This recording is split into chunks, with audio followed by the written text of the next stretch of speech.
Good morning and welcome back to Questioning Sense with me, Matt. Hope you guys are well. Hope all is going swimmingly in your world. Everything is fine here. A bit cooler today, which is a bit silly really, because I've chosen to talk about one of my favourite hot weather perfumes, and it's actually quite great. Apparently it's going to brighten up later, so hopefully the sun will be out and my skin will be singing with the smells of Party in the Bay. And here it is. And this is a fragrance by Simone Andreoli. It comes in a box like this.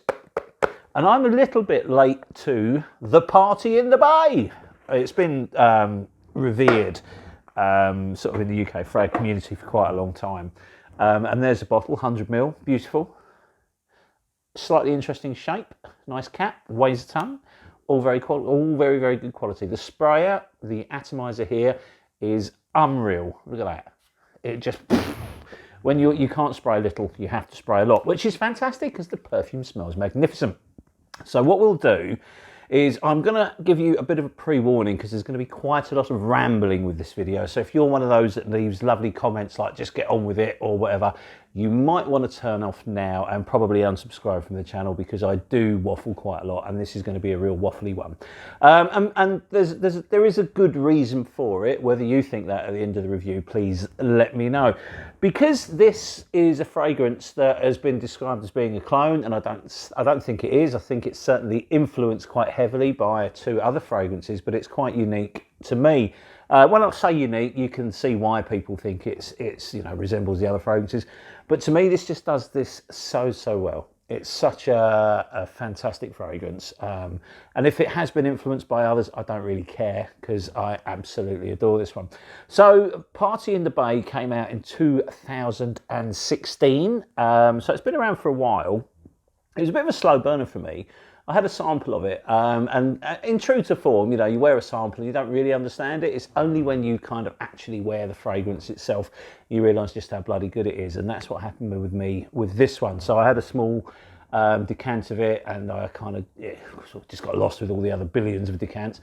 And then I got a larger decant of it, wore it a couple of times. I thought, yeah, man, this is going to be fantastic. And then the summer came around, one popped up for the right price, and I pounced on it. So the two fragrances that this is often compared to are Creed's Virgin Island Water and Gorse by Laboratory Perfumes in the UK.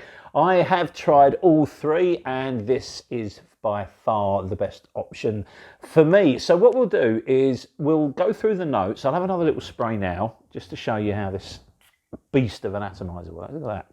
So we'll go through the notes and then I'll talk a little bit about the perfume and why I think this is the best of the three. Okay, so the top notes are lime and a green accord, and then you have coconut, nectar and sugar, and then on the base you have rum and sandalwood, and it is really quite simple. It's not a particularly natural smelling perfume, which is why I think some of the people prefer the Creed, but it's potent, it's gorgeous, it's sweet, it's long lasting, and it's an ever present. Even on a hot day, it doesn't shift. Okay, so it's called Malibu Party in the Bay. I've never been to California. And I've never been to the Caribbean either, but where I live and where I've lived for a very long time is in the middle of a very large Caribbean community. And this is the smell of that. So this instantly just ties me into one of my other main passions in my life, which is music. And this is where it starts to differ.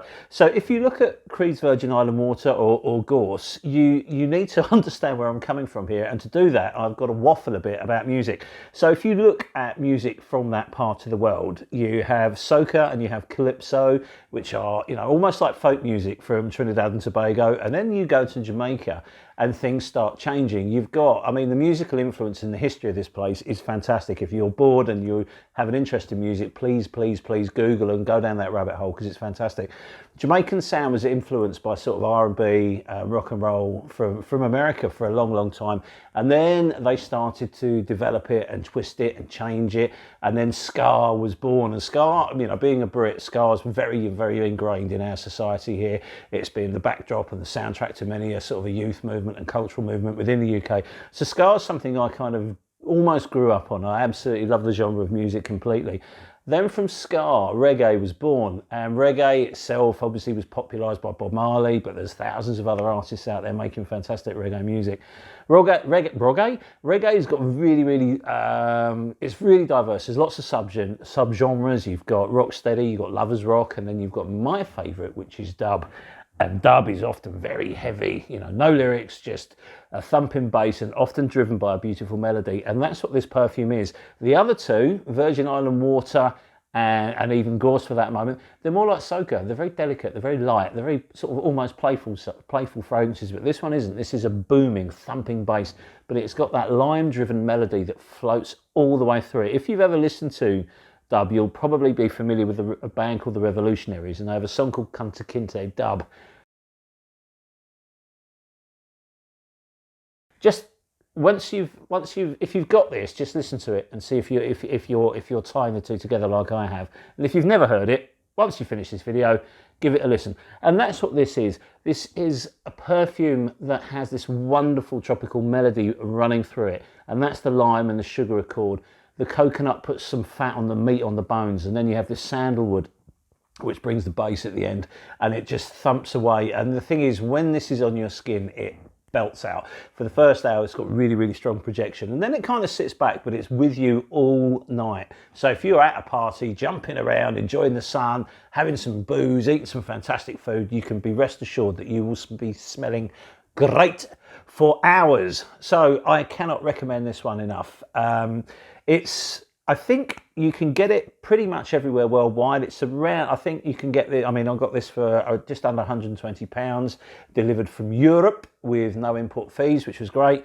I'm pretty sure it's going to be around that price worldwide. And there are some stores in the UK that carry it. I think Pulse of Perfumery up the north, they certainly sell it. And I think, in fact, if you're in that area, you should really pop in and see these guys, because Simone himself was in there recently giving a talk on his perfume and stuff like that. So that would have been really interesting if you're local. So what we'll do now is we'll just have a little talk about who can wear it and where it's going to be good for. Well, first and foremost, it's completely unisex. There's booze in it, but this is it's that cocktail, it's that party drink that's on your skin. It smells fabulous. So, this will smell fantastic on a guy, this will smell fantastic on a woman. A young thruster will like this one because it's sweet. But interestingly, I'm not a massive fan of overly sweet perfumes. Yes, I do have a few. But because of this lime green accord at the top, it balances it out. So nothing's over dominating it. So it's not too sickly at all. It doesn't become cloying. Even when the coconut, the creaminess from the coconut and the sandalwood start to come through, there's that green sort of tart citron or citrus top, and it just keeps everything honest. Everything works in harmony and tandem, so you have a very quite potent party on your skin. It's wonderful. So as far as I'm concerned, anyone can wear this. It's very much a social fragrance. This is going to be street parties, this is going to be going to the pub, this is like around a friend's house for a barbecue. I'm not sure about work because it is quite boozy, and I always think it's a good idea to try and avoid boozy fragrances at work, just in case HR decide that you've got a problem and they want to bring you in for a chat or something like that. You don't need that sort of drama in your life, so maybe not for the office. If you're like me, you work out there on your own, wear what you want, wear this. I'm certainly going to be wearing this for work.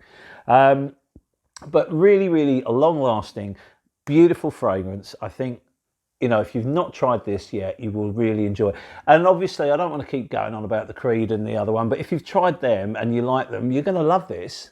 It's not as natural smelling as the Creed, fair enough, because they've used a lot of aroma chemicals in here to give it that oomph, that boosted performance. That comes at some kind of cross. There's obviously ambrox and stuff like that in here, which I fully appreciate. It doesn't bother me. I like modern chemicals, modern aroma chemical driven fragrances. So for me, it's perfect. But if you want something that's ultra natural smelling, this probably won't be it. But I bet you any money you still really like this one. So there you go. This is my waffle about music and take on Malibu Party in the Bay by Simone Andreoli. A fantastic fragrance.